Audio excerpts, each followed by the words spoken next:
created rich people first, and then showed them the world they would own. And when they came to a field with thousands of headless bodies with torsos and hands like iron, God told them the headless bodies were destined to be poor workers. The rich cried out, "But these heroes with their iron muscles will crush us." "Don't be frightened," answered God. "I shall place very small heads and brains on their bodies, so until they develop them, you've nothing to fear." Who are still the oppressors? The rich. Who are still the oppressed? The poor. Your slavery is their liberty. Your poverty is their prosperity. Priests say the poor must be content with their poverty and they'll find heaven hereafter. Idiots. Cretinous rag pickers. My dog Georges has more sense. Don't you know that whilst you're gazing up at heaven, your pockets are being picked clean, your eyes are plucked out, and you're robbed of your birthright, blind to what is done to you?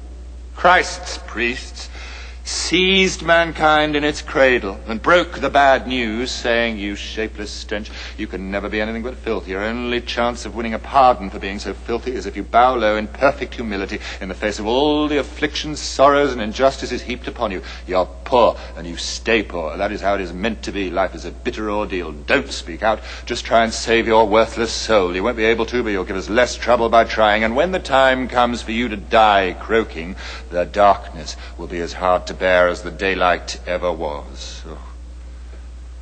The church knows its business. It offers fear and punishment, not happiness, certainly not liberty, only servitude, forever and forever.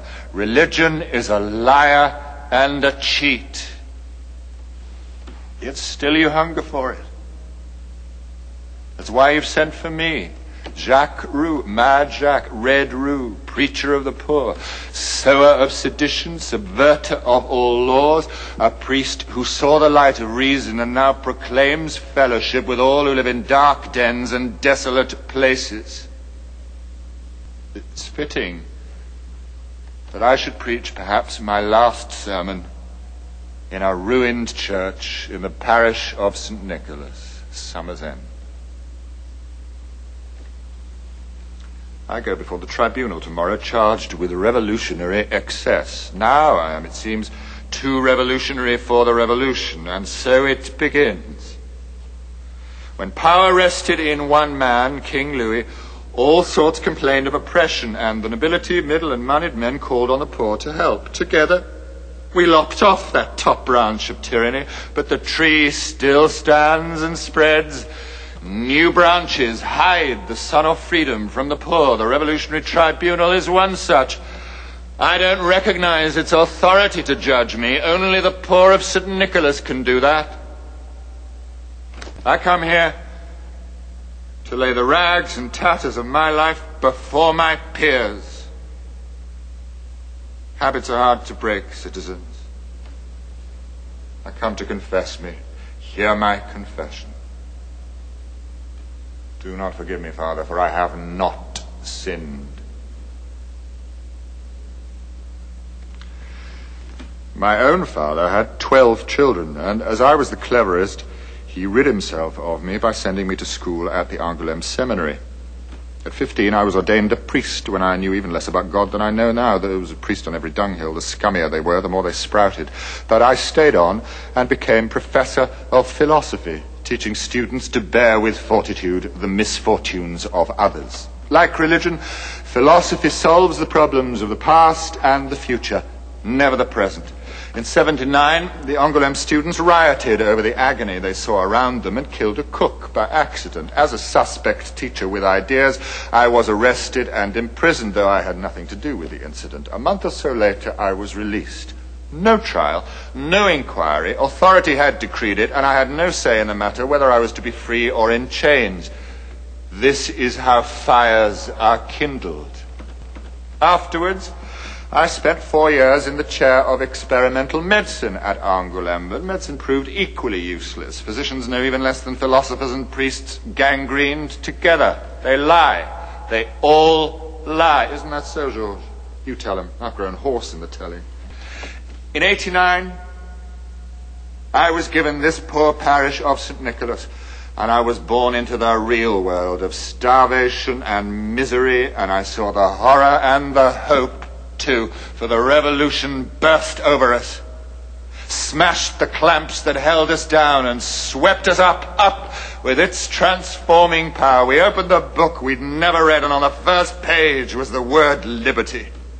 Listen, the revolution was born in violence. Revolutions must be violent. It is the only way to end the greater violence that keeps the majority of mankind in servitude. Do you think that those with privileges would give them up without a fight because you have a charming smile and the best arguments? Adjuro. Adjuro. I renounced my alliance to Rome and gave it to France. I became a constitutional priest, put off the mitred robes of privilege and put on the white robes of liberty. I still practice as priest and physician when called on, but I have to earn an honest living as a pamphleteer and municipal official. I live with a good woman, widow-petted, born Elizabeth Hubert, once laundress to the rich, now my helpmate, soulmate, who sells my pamphlets 2 sous a copy. We adopted a son, Emile. A sweet, sweet boy. No more of that. Not for your ears, or yours, or yours. My only fear, citizens, is not of death, but of a life without them. Georges knows. We love them, don't we, Georges? I was elected a member of the Commune and spoke for the poor. I told Robespierre, Saint-Just, Brissot, and the rest that they could never be the revolution, just men, and not to be trusted with power.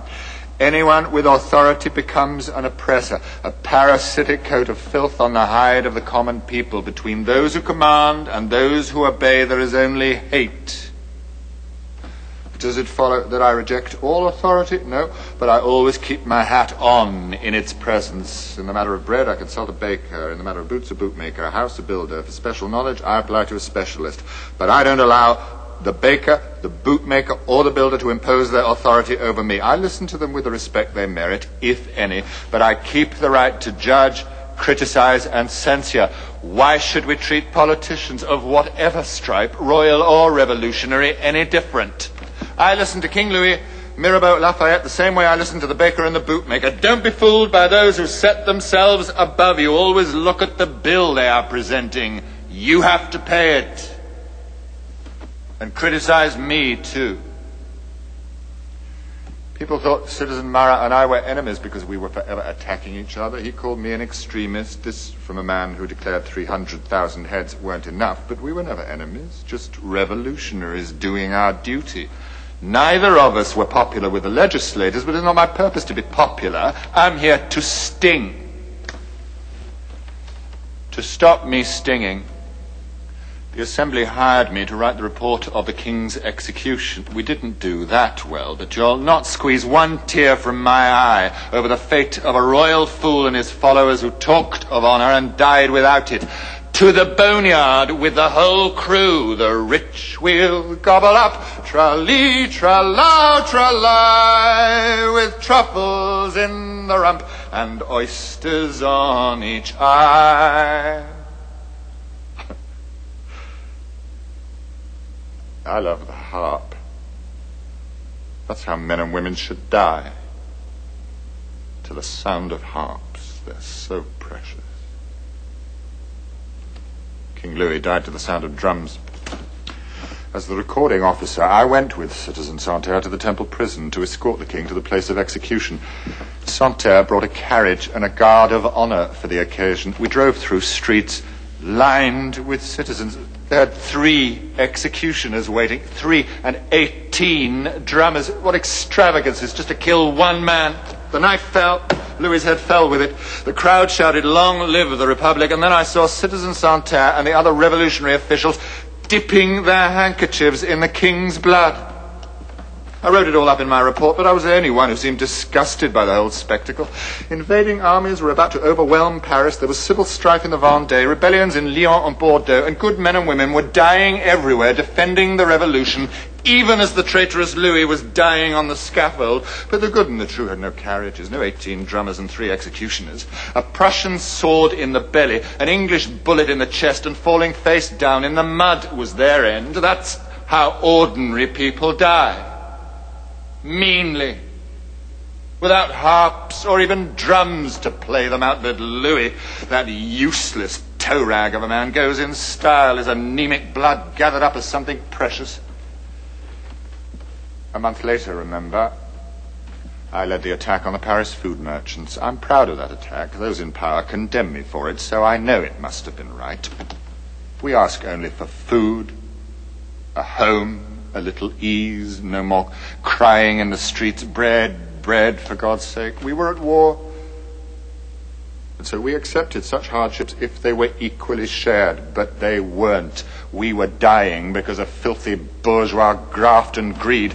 The slimy, rapacious, money-mad exploiters were hoarding food to raise the price on the open market. Legislators wrung their hands, threatened with a whisper, and did nothing. So we flat bellies marched, smashed stalls, broke open shops and warehouses, and found the bread and meat and other foodstuffs they'd hidden in abundance. They asked us why we did it. We told them because we needed it.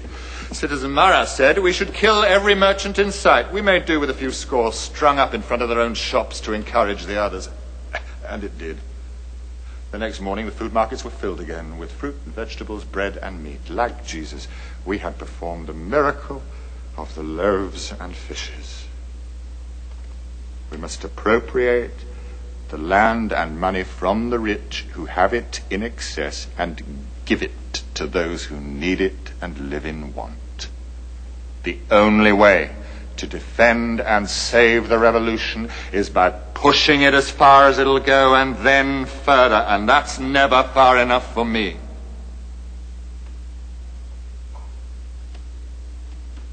Then Citizen Marat died. Steel through the heart, painless, when he'd had such a painful life. I miss him. No one left to trust. That's why I agreed to become editor of his paper when his staff asked me to keep the bright flame burning. So when those impotent, excremental conformists, Robespierre and the Jacobin gang, banned women from political power, we took up the cause. They wanted liberty for themselves alone. I wrote that those refugees from the leper house of reaction should be belled and booted head first into the nearest sewer. In return, they persuaded Marat's widow Catherine to denounce me to the Revolutionary Tribunal for besmirching her husband's memory. Poor sweet Catherine. Grief takes many forms. She wanted to protect her husband's fame. She thought I was trying to take it from him in some way. I shun fame. It always costs too much.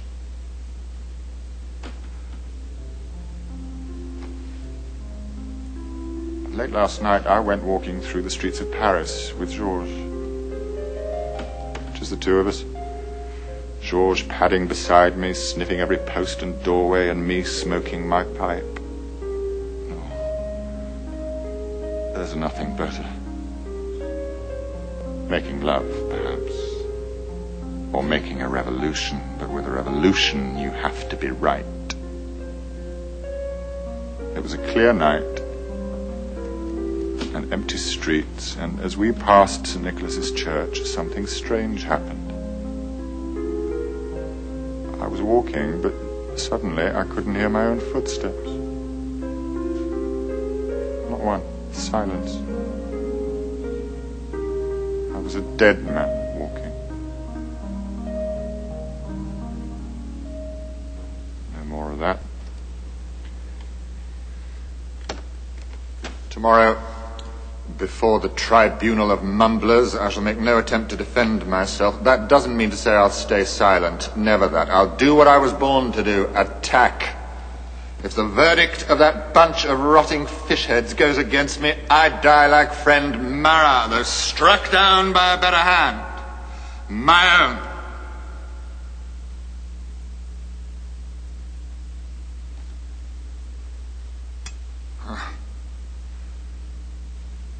It's It's been a rich confession, after all, friends, deserving of some penance, at least 5 Hail Marys and 26 Amens. After all, I've preached revolution and sedition, slaughtered a king and others, lived in sin, and will probably end even deeper in it by killing myself. In the eyes of the church, it is a 100% record of failure. But on Judgment Day, I expect to stand before my God justified. I do not condemn myself and shall not be condemned. So, amen. If it's to be the last amen, I go gladly. My wife and son will weep, I know. And George here will howl a little, won't you, boy? My friends will pause, shake their heads, and move on. For they have the difficult part. Living well is so much harder than dying well.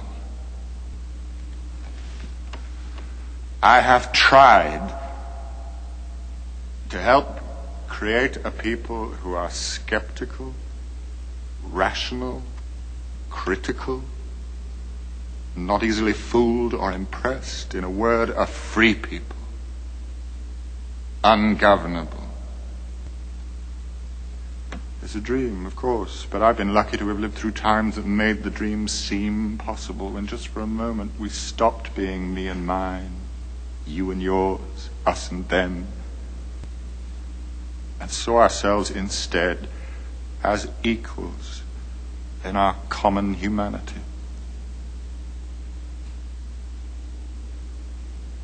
We are of that generation that so transformed the world that future days and nights can never be the same. We poor, clumsy men and women turned the world upside down, inside out, round and about.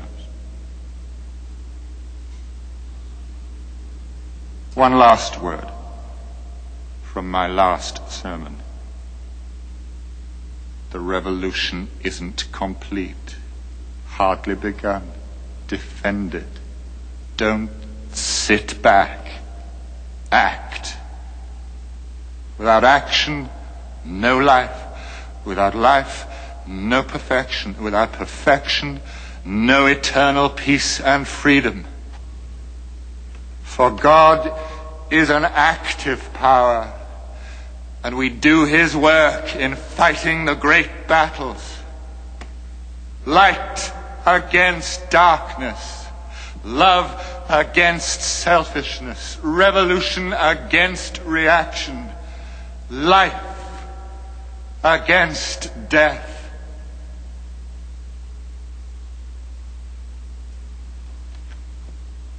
Come on, George. Time for our walk.